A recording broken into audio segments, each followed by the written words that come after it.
Now, more than half of women in England are concerned for their personal safety when exercising outdoors during the winter months. The findings are in a new survey by Sport England, who are now calling for more to be done to help make the streets safer. This week, a group of women organised a run through London to raise awareness of the issue, as Matt Graveling reports. Step by step, mile by mile, running as a group, stronger and safer together. New research shows that as nights get longer, many women feel their chance to be active outside gets shorter. While team sports are played in groups, often on well-lit pitches, for individual sports like running, there's a fear that reduced light also means reduced safety. The main thing you want to feel is safe, but to be honest, you don't. Whether that's through the people on the streets, not enough lighting, so you're kind of having to have eyes in the back of your head, just to make sure that no one's not going to creep up on you. As the clocks went back, the evening rush hour is now done in darkness.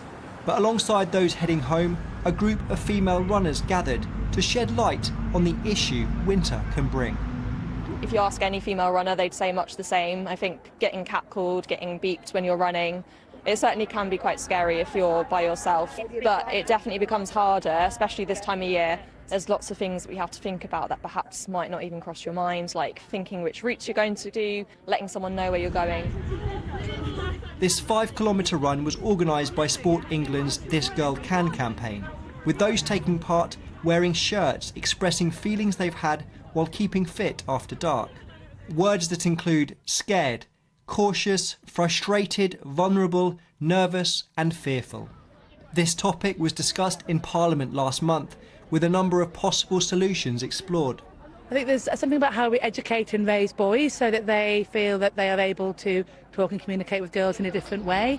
How we plan our public spaces as well, because often the way we plan our parts of public spaces doesn't maybe support girls to get active and women to get active as well. So there's thinking about everything from the lens of someone who might feel more vulnerable and understanding how we can use that space in a way that encourages them more. In a national survey of 1,000 women, Sport England found 60% of those asked were worried about the risk of sexual harassment or intimidation as it starts to get dark earlier. This was a contributing factor towards almost half of women asked saying they don't like to keep fit outdoors after dark. And as a result, more than 1/4 of those surveyed said this leaves them feeling sad or frustrated. I've run past women giving police reports after being sexually assaulted. That was really confronting. But it's just sad that when these things happen, my brain instinctively goes, well, this is normal. Like, this is, oh, that's happening again, as opposed to, that's not okay for someone to objectify me in that sense. Matt Graveling, BBC News.